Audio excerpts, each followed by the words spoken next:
బాబాయ్ గారు నిన్న జరిగిన ఎలక్షన్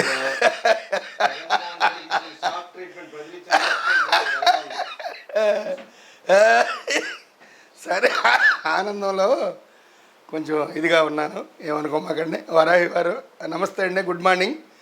నిన్న తీర్పు, ప్రజలు ఇచ్చిన తీర్పులోన ఫస్ట్ ముందుగా ఒక డైలాగ్ మాట్లాడాలి నేను.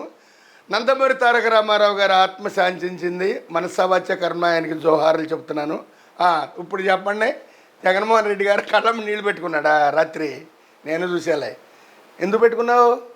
నువ్వు ఒక్కసారి అని పాదయాత్ర చేసి ప్రత్యేక ఆంధ్ర, మన ఆంధ్ర చీలిపోయిన తర్వాత దీనికి ఏదో మెడలోంచి హోదా తెస్తాను, నన్ను గెలిపిండి, పోలవరం కట్టిస్తాను, రాయలసీమకు నీళ్ళు ఇస్తాను, పులివెందుల చుట్టుపక్కల కొండల్లో కూడా నీళ్లు పంపిస్తానని, ఇడిపాయలకు కూడా నీళ్లు పంపిస్తానని చెప్పిన పెద్ద మనిషివి. అక్కడ ఏమన్నా ఒక్క కాలువలో నీళ్లు ఉన్నాయా? ఒక్క బ్రిడ్జి, ఒక డ్యామ్ ఏదన్నా చేసావా? నా అక్క చెల్లెలు, నా అన్నదమ్ములు, నా తాతలో, నా ఎస్సీ ఎస్టీ అన్నావు. ఎక్కడయ్యా నీ ఎస్సీ ఎస్టీ? చివరికి నా దేవుళ్ళు, మీ దేవుళ్ళు, అందరి దేవుళ్ళు, మనందరి దైవాళ్ళు అన్నావు. నీ దేవుళ్ళు, నీ ఎస్ఎస్టీలు, నీ బీసీలే నిన్ను పంపించారో, సాగనంపారో. నువ్వు శుభ్రంగా నువ్వు పెట్టుకున్న సిబిసిఐడితోనే ఇంట్రాగేషన్ చేయించుకుని దానికి లెక్క చెప్పు. ఎన్ని లక్షల కోట్లు అండి ఇచ్చానంటున్నాడు రాత్రి. నువ్వు 3 లక్షల కోట్లు ఖర్చు పెట్టావు పేదలకి. నీ డబ్బులా? నీ పెన్షనా? నీ అంగన్వాడీ డబ్బులా? నీకేమన్నా ఇంకేంటి? వాళ్ళు ఎవరు మన ఇచ్చేస్తారు, వాళ్ళ పేర్లు ఏంటండి, దాన్ని ఏమంటారు? అంగన్వాడీ కాకుండా వాలంటీర్లు. నీ డబ్బులా? నువ్వు పెట్టావా? ప్రజల రూపాయి. నువ్వు ప్రజలకు సవ్యంగా ఎక్కడ ఖర్చు పెట్టా? ఆ బ్యాలెన్స్ లెక్క చెబుతా, రెడీగా ఉండు. జూన్ 9 తర్వాత ప్రమాణ స్వీకారాలు జరుగుతాయి. జరిగిన తర్వాత నీ దగ్గరికి వచ్చేవాళ్ళు వస్తారు, నువ్వు వాళ్ళ సమాధానం చెప్పాలి. నీ ఎంతమంది గెలిచారు బాబు? వాళ్ళు 10 మంది, 11 మంది. అంటే ఒక అతను పెద్దిరెడ్డి రామచంద్రరెడ్డి, వాళ్ళ ఊరిలో పసుపు బట్టలు వేసుకుని సైకిళ్ళు వేసుకెళ్తే ఆ పెద్ద మనిషి బట్టలు తీసి కొడితే తప్పని కూడా అనుకోకుండా ఇంట్లో కూర్చొని ముసిముసి నవ్వులు నవ్వుకుంటాడా? అది ఎంత తప్పండి? నువ్వు ఎంతమందిని కొట్టించావు? ఎస్సీ ఎస్టీలని, అన్ని వర్గాల వాళ్ళని, అన్ని సామాజిక వర్గాల వాళ్ళని, అన్ని పేదల, నీ ఇంటి చుట్టూ ఎంతమంది ఇళ్ళు తీసేపించావయ్యా? నీకు అంత అవసరమా ఇల్లు? సరే, ముఖ్యమంత్రి పెట్టుకున్నావు, తప్పులేదు. వాళ్ళ ఇళ్ళు తీకోకుండా నీ ఇల్లు పెట్టుకోపోయా? వాళ్ళు ఎంత ఏడిచారయ్యా? అరసవల్లి, తిరుపతి, అమరావతి రైతులు ఆడ మొగ ఏడ్చుకుంటా వెళ్ళారయ్యా. వాళ్ళ ఇంట్లోంచి బయటికి రాలా. భువనేశ్వరిని అల్లరి చేయించారు, మన ఎన్టీఆర్ బాబాయ్ గారు అమ్మాయిని, చంద్రబాబు గారి భార్యని. అసలు ఎంత పాపమయ్యా? వాళ్ళు ఏం సత్యం మీకెందుకు? వాళ్ళు ఎక్కడుంటే మీకెందుకు? వాళ్ళ ఇళ్లలోకి లాగేసావు ఆడకూతుర్ని. నీకు అవసరం అంటాయా జగన్మోహన్ రెడ్డి గారు? ఈరోజు నువ్వు ఏడిస్తే పాపాలు పోతాయా? నేను ఏడిస్తే ముఖ్యమంత్రి ఇచ్చేస్తారా? నువ్వు ఏడిస్తే మళ్ళీ నువ్వు తిరిగి గెలుస్తావా? నీకు అసలు 2029లో లేదు. ఈ 10 ఎందుకు వచ్చినాయో నాకు తెలియదు. 10, 11 అండి, 11 ఎందుకు వచ్చినాయో నాకు తెలీదు. దాంట్లో కూడా కేసీఆర్ గారు ఒక 7, 8 వచ్చేస్తున్నాయి ఇటు. అంటే చంద్రబాబు గారు, పవన్ కళ్యాణ్ మాట్లాడుకుని తీసుకోవాలా తీసుకోకూడదో చెప్తారు. ఎలా చెప్తారంటే, బాబు ముందు రాజీనామా చేసేయండి, మళ్ళీ బై ఎలక్షన్ పెట్టిద్దాం, జనసేనకి 4 సీట్లను, టీడీపీ 4 సీట్లు ఇచ్చి గెలిపించుకుంటాంరా బాబు, మీరే మళ్ళీ ఉందరు, మిమ్మల్నే గెలిపించుకుంటామంటారు. ఇక పోతే 2, ఈయన, ఇంకో ఆయన ఎవరో ఎంపీ అవినాష్ రెడ్డి గారు, పెద్దిరెడ్డి రామచంద్రరెడ్డి గారు, 3 సీట్లు ఉంటాయండి 11లో. 9 ఏమో మళ్ళీ తెలుగుదేశానికి వచ్చేస్తున్నారు, రెడీగా ఉన్నారు. ఇవాళ రేపు కవర్ వచ్చింది. ఆ రాగానే వీళ్ళకి రాజీనామా చేయించి మళ్ళీ ఎలక్షన్ పెట్టించి గెలిపించుకుంటారు. ఏదో ఒకప్పుడు నీలం సంజీవ్ రెడ్డి టైంలోనే, ఇప్పుడు ఎవరంటే రాజీవ్ గాంధీ ఎవరో, ఇందిరమ్మ ఇక్కడ అనంతపురం జిల్లాలో ఇక్కడ వేసి గెలుచుకుంది. అప్పుడు వీళ్ళ మద్దతుతో గెలిపించుకున్నారులే. ఎవరో నీలం సంజయ్ రెడ్డి గారు, ఇంకెవరో పూర్తిగా వాళ్ళ పేర్లు నాకు తెలియదు. అలా గెలిపించుకుంటారు వీళ్ళు. తర్వాత నీ పోటీ లేదు, అక్కడ ప్రతిపక్షం లేదు. అమరావతి అయిపోద్ది, పోలవరం అయిపోద్ది, ప్రత్యేక హోదా తెస్తాడు చంద్రబాబు నాయుడు, పవన్ కళ్యాణ్, ఎన్టీఆర్కి భారతరత్న ఇస్తున్నారు. నువ్వు ఆయన యూనివర్సిటీ పేరు తీపిచ్చేస్తావంటాయా? నీ దుంపదేగా, నీ వయసు ఎంత, నువ్వెంత? నీ వయసు తగ్గ పట్టులు చేసావంటాయా జగన్మోహన్ రెడ్డి గారు?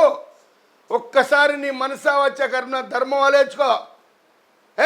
నీ వెనకాల ఎంతమంది మంత్రులు, ఎంతమందిని తిట్టించావయ్యా? రెడ్డి కులంతో, కమ్మ కులంతో, కాపు కులంతో, మాదిగ వాళ్ళ కులాలతో వాళ్ళనే ఎంతమంది మంత్రులు ఎంతమంది ఫ్యామిలీలు రోడ్డు ఎక్కించావయ్యా. ఇప్పుడు నీ పరిస్థితి ఏంటి ఒక్కసారి ఆలోచించుకోవయ్యా. నీ మనస్సాక్షిగా నువ్వు ఇంట్లో భోజనం చేసి పడుకోవయ్యా రాత్రి. ఆలోచించుకో, సంప్రదించుకో. ఇదేనా రేపు ఇంకా కష్టాలు ఉన్నాయి ఆయనకి. ఈ అప్పులు, ఈ రోడ్లకి ఎత్తానని తెచ్చిన డబ్బులు అసలు ఏమైపోయినాయి? నీ జే బ్యాండ్ మందుతో ఎంతమంది కిడ్నీలు పాడు చేసావు. ఆకాశానికి వెళ్ళిపోయింది ఆరోగ్యశ్రీ. వాళ్ళకి డబ్బులు కట్లా. కేసీఆర్ గారు వింటున్నారా మీరు? కూర్చున్నారా? నాకు చూస్తా. మరి ఇవన్నీ ఎవరికి ఇస్తావు? ఇవన్నీ ఎవరికి లెక్క చెప్తావు? 9వ తారీఖు గవర్నర్ గారు ఆ పీడబ్ల్యూ అగ్రిమెంట్లో ప్రమాణ శాఖలోను క్యాబినెట్ కొంతమంది తీసుకుంటారు ఫస్ట్, తర్వాత మంత్రి పదవులు ఇచ్చుకుంటారు. అదంతా రాత్రి ఒడంబడకలు చంద్రబాబు పవన్ కళ్యాణ్ మాట్లాడుకుంటారు, రేపు పొద్దున మాట్లాడుకుంటారు. తర్వాత ఢిల్లీ ఏమో ఈ చిన్ని గారు బాగా 2 లక్షల పై చిల్లరతో గెలిచాడంటగా. ఆయన బాగా మెజార్టీ అంటున్నారే, లెక్క తెలియక అడుగుతున్నా. భారీ మెజార్టీతో గెలిచాడంటగా చిన్ని గారు. పెమ్మసాని మీద కూడా భారీ మెజార్టీ అంటున్నారు. మనం తక్కువ అంచనా వేసుకున్నాం ఫస్ట్లో 1 లక్ష అని చెప్పేశారు. ఇప్పుడు ఆయన్ని ఆ భారీ మెజార్టీ చూసి మోడీ ఆంధ్రాలో ఇంత మెజార్టీతో గెలిచిన ఎంపీ ఉన్నాడు అంటాడు రాత్రి మోడీ. తర్వాత కేసీఆర్ చిన్ని అంటే చిన్నపిల్లడు సంక్రాంతికి వెళ్ళిపోదాం అనుకున్నారేమో. ఇది పెద్ద ముదిరాలు తెలీదు. 16 మంది ఎమ్మెల్యేలని 2 ఎంపీలు గెలిపించుకున్నాడు అంటే మరి చిన్నపిల్లడు అనుకున్నారా? రోజు ఏడుస్తుంది పాపం. ఏడువమ్మ, జబర్దస్తిలో కూడా తీసుకోవచ్చా తీసుకోకూడదు నాకు తెలీదు. ఏడుతుంది జబర్దస్తికి. ఎన్టీఆర్ భజన చేయండి. ఇక పాపం ఆవిడెవరో లక్ష్మీ పార్వతి గారు, ఆవిడ బయటికి రాదు ప్రస్తుతానికి, రానివ్వరు. ఈడేంటి మా అల్లు అర్జున్ గోడు, ఆడి మేనత్త మొగుడు, ఆడి మేనత్త మరిది వచ్చి పవన్ కళ్యాణ్ మొత్తం అందరు కలిసి చక్కగా తెలుగుదేశాన్ని గెలిపించుకుంటూ ఈడేంటి రాయలసీమ వెళ్ళాడు. ఈడు వెళ్తే గెలిచేస్తారనే. వీళ్ళ తాత అల్లూరు రామయ్య గారు సుందరయ్య గారు అభిమాని అండి. పుచ్చలపల్లి సుందరయ్య గారు అభిమాని. పార్టీ సందాలు కూడా ఇచ్చిన దాఖలాలు ఉన్నాయి ఆయన పేరు మీద. అల్లూరు రామయ్య గారు ఆయన పరువు తీసేశాడు. అప్పుడేమో అల్లు అరవింద్ ప్రజారాజ్యంలో ఆయన పెత్తనం చేసి ఆయన 18 కట్టిపెట్టాడు. లేకపోతే ఆయన పెత్తనం లేకపోతే ఇంకా పెరిగాయి అల్లు అరవింద్ పెత్తనం లేకపోతే. ఇలాంటివన్నీ చేసి కొంతమంది తప్పులు చేసి నీ వెనకాల తిరిగి వాళ్ళు నాశనం అయిపోయారు, నువ్వు నాశనం అయిపోయావు. నిన్ను నాశనం చేసింది మీ వాళ్ళే. నీ డబ్బులు ఇచ్చావా? వైనాట్ పులివెందల. నీ నమ్మకం ఏంటి? ఎవరికి నమ్మకం? నువ్వు ఊహించుకున్నావా? ఒక్క మేజర్ నీ సీఎం లెవెల్ మేజరు 72 సంవత్సరాలు 45 సంవత్సరాలు రాజకీయ భవిష్యత్తు ఒక ఎన్టీఆర్ గారు ముఖ్యమంత్రి కాదు ప్రధానికి కూడా వెళ్ళగలిగిన ఎన్టీఆర్ గారు కూతుర్ని రోడ్డెక్కి చేసావు గంట. నువ్వు ఏడితే ఎలా కుదిరిద్ది? మరి వాళ్ళు ఏడిచినప్పుడు అది చెప్పవా? నువ్వు ఏడుస్తావు ఇప్పుడు. మరి వాళ్ళు ఇళ్లలో కూర్చుని బాధపడి ఆవిడ రోడ్డు ఎక్కినప్పుడు ఇంకా అప్పుడేం చేసావయ్యా జగన్మోహన్ రెడ్డి గారు? నీ బొమ్మలో, మీ నాన్నగారి బొమ్మలో, మీ తాతగారి బొమ్మలతోనే సరిపోయినాయి రోడ్లన్నీ. ఇప్పుడు అవి ఆడబాగలు కొడతారు కదా రేపు పొద్దు నుంచి. ఏమంటారు దీనికి? అసలు ముందు షర్మిల గారు, సునీతారెడ్డి గారు, వివేకానంద రెడ్డి గారు అమ్మాయినా వాళ్ళే నీకు నెంబర్ 1 ప్రత్యర్థులు. నీ ఓటు బ్యాంక్ తగ్గించింది రాష్ట్రంలో. అక్కడక్కడ 100కి 10 ఓట్లు కడిగి నీ ఓట్లు తీసేసింది వాళ్ళే. నీ పులివెందుల్లో దెబ్బ కొట్టింది కూడా ఓటింగ్లో. నీ వైఎస్ఆర్సీపీ ప్యాన్కి బూజు పట్టిన కారణం మొదట చిచ్చుదారులు నీ చెల్లెళ్ళిద్దరే. ఏది నీ తల్లిగారు రాలేదు క్యాన్వాస్కి పాపం విజయమ్మ గారు పక్కన పెట్టేసావా? మరి నీ తల్లి దీవెనలు అయ్యి సుమారు ఎంపీ, నువ్వు సీఎంఓ. మరి శివనాథ్ గారు ఉన్నాడు, నిన్న వాళ్ళ అమ్మగారిని ఆలింగనం చేసుకుని ఆప్యాయతగా కళ్ళమ్మ నీళ్ళు పెట్టుకున్నారు. అది తల్లి ప్రేమ అంటే. తల్లిదండ్రుల ప్రేమ లేను నువ్వేం కొడుకుపోయా బాబో.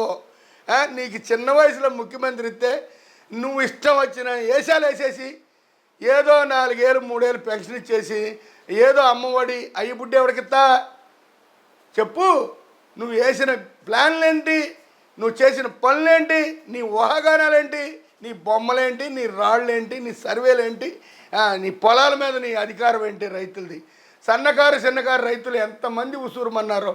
వాళ్ళల్లో ఎస్సీ ఎస్టీలు, నీ బీసీలు, నీ ఎస్సీ ఎస్టీలు, నీ రెడ్డి గారు సామాజిక వర్గం లేరా బాబు? అసలు ఈ రెడ్డి కమ్మ కాపు ఎక్కడి నుంచి తెచ్చావయ్యా? ఇది మీ పుచ్చలపల్లి సుందరయ్య గారి టైంలో మహానుభావుడు పెట్టలేదే, తరిమిల నాగిరెడ్డికి లేదే. మరి నీకెందుకు వచ్చింది? జేసీ దివాకర్ రెడ్డి ఫ్యామిలీని రోడ్డు ఎక్కించేసావు. బాబు ఆయన మా రెడ్డి కాదన్నందుకు 200 బస్సులు లాంచ్ చేసావు. 16 మంది వర్కర్లు ఉసూరుమంటున్నారు. ఇప్పుడు వాళ్ళు తెస్తారు బస్సులు మళ్ళీ. అట్లాగే ఈ చిన్ని గారు కూడా తేవచ్చు తెగపోవచ్చు, అది వేరే విషయం. బస్సులు ఇలా ఎన్ని మొత్తం చెప్పాలంటే పేర్లు గుర్తు ఉండవు, లిస్ట్ రాసుకోవాలా. నాకు నచ్చింది చెప్పేస్తున్నా.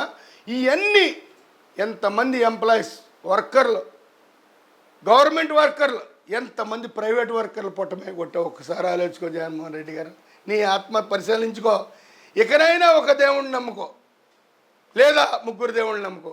బ్యాలెన్స్టెడ్గా 3 రాజధానుల మీద 3 కాళ్ళు పెట్టినట్టుగా అట్లా మాట్లాడమాక, అలా నమ్ముకోమాక. లేదా మొదటి నుంచి మాకులాగా కమ్యూనిస్టులో ఉండి కమ్యూనిస్ట్ భావాలతో మాట్లాడినట్టుండు, తప్పులేదు. లేదా అందరి దేవుళ్ళు ఉన్నారని చెప్పు, తప్పులేదు. తిరుపతి కొండ మీద 7 గుళ్ళు కట్టిస్తావా? 7 కొండ మీద 7 గుళ్ళు ఇస్తావా? మీ నాన్నగారు ఇచ్చాడు, నువ్వు ఇస్తానన్నావు. ఈ తడవ వస్తే జరిగేది అదేలే. నిన్ను ఎవరు నమ్ముకుని ప్రార్థనలు చేశారో వాళ్ళ బైబుల్ లాగేసుకున్నావు అయ్యా జగన్మోహన్ రెడ్డి గారు. అది పాపం కాదంటయ్యా. నిన్ను ఎవరు నమ్ముకుని ఎస్సీ ఎస్టీలు మాలా మాదిగులు నీ వెనకాల తిరిగితే వాళ్ళు తన్నిచ్చి వాళ్ళ పొలాలు లాక్కు దొబ్బావు. వాళ్ళకి ఆఖరికి మే రెడ్లు కొడితే మీరు పడి ఉండాలని కూడా నందిగావులు ఎవరో కొట్టారనుకుంటా. కొడికి పోలీసు ఆయన ఎవరండి? ఫస్ట్ ఇక్కడ అమరావతి అవ్వాల్సిందే. అసలు అది చాలా కావాల్సిన ఆకాంక్షలైన మాట. అది చాలా పట్టుదల మాట. అది అమరావతి స్టార్ట్ ఇమ్మీడియట్లు. గన్నవరం ఎయిర్పోర్ట్లో విదేశాల వాళ్ళు వచ్చి దిగితే, ఏ దేశం వాళ్ళ ఆఫీసర్లు కానీ ఇంజనీర్లు కానీ మంత్రులు కానీ దిగితే 15 నిమిషాల్లో ఫ్లైఓవర్ మీదుగా అమరావతిలోకి వెళ్ళిపోయాడంటే చంద్రబాబు ప్లాన్ చేశాడు. అది బద్దలు కొట్టేశాడు ఈ మూర్ఖుడు. అది అయిపోద్ది. పోలవరం అయిపోవాలి ఈ 2024 లాస్ట్ కల్లా. ఇప్పుడు జూన్ వచ్చిందిగా, వాటర్ ఉంటుంది, కుదరదేమో. 2025 కల్లా నీళ్ళు ఇవ్వాలి. ప్లస్ రెండోది ప్రత్యేక హోదా. మోడీ భయ్యా तो मेरा आंध्र प्रदेश को प्रत्యేక హోదా देने का, NTR चाचा को भारत रत्न देने का. ఇది నిన్న చెప్పాలి హిందీలో. ఆ పంజాబ్ గారికి హిందీ ఎందుకని, ఆ హిందీ వచ్చిన వాళ్ళతో మాట్లాడాలి. సరే ఓకే. అది ఇంకా వీళ్ళు సంక్షేమ పథకాలు పెట్టారే, గ్యాస్ బండ్లని, బస్ ఛార్జీలు లేకుండా లేడీస్కి బస్సు ప్రయాణం, ఇంకేంటి ఆడపిల్లలకి ఇంత వేస్తానని ఎవరో చంద్రబాబు గారు, అది గ్యాస్ బండ్లో బస్సు ఫ్రీ, ఇంకేదో అన్నాడండి చేస్తానని.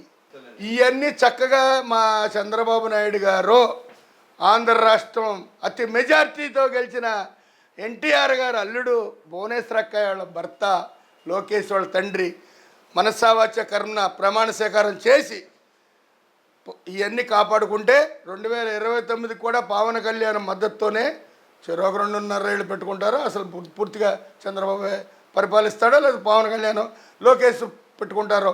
ఇదే అన్నదమ్ముల బంధం. మా అన్న పవన్ కళ్యాణ్ అంటున్నాడు కాబట్టి లోకేష్ గారు ఆ మాటను ఆయన కాపాడుకోమను. మిగతా ఎస్సీ ఎస్టీ బీసీ అన్ని ఒక్కలవే మేము. మాకు మాలా మాదిగా గౌడస్ యాదవ్లో ఈ భేదాలు మాకుండవు. ఉంటే ఏదన్నా వేరే క్యాస్టులకు ఉన్నాయేమో, మాకైతే లేవు. మళ్ళీ మా మద్దతులన్నీ కూడగట్టి పవన్ కళ్యాణ్ చంద్రబాబుకి పట్టం కడతాం 2029 కూడా. ప్రస్తుతానికి ప్రతిపక్షం లేదు, కొత్త ప్రతిపక్షం ఏమన్నా కాంగ్రెస్ పుట్టుకొస్తే చేసేది ఏమీ లేదు. అప్పుడు ఆలోచిద్దాం. బాగా కష్టపడ్డారు. ఓవరాల్గా చూసేదే ఉంది. వానలో అగ్గిలో బురదలో నానా బాధలు పడి తిరిగి పనిచేసి ఇంటికి డబ్బులు తీసుకొచ్చి బిడ్డలను తండ్రిని పిల్లల్ని అందరూ శుభ్రంగా చూసుకునే మనిషిని ఎవరు సన్యాసి అంటారు? అది చెప్పుకోవాల్సిన అవసరం లేదు. కార్యకర్తల్ని ఫస్ట్ కార్యకర్తల మీద ఒక దెబ్బ పడుకోకుండా పవన్ కళ్యాణ్ చంద్రబాబు కాపాడుకోవాలి. లోకేష్ గారికి ఇది ఫస్ట్ మీకు చెప్పాలి, తర్వాత చెప్పా.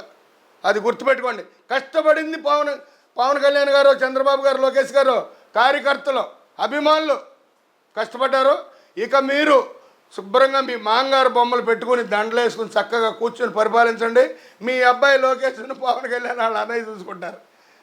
తర్వాత అట్టగా అత్యధిక మెజార్టీతో గెలిచాడు కాబట్టి ఢిల్లీకి మోడీ ఆహ్వానం పంపించాలి శివనాథ్ గారికి.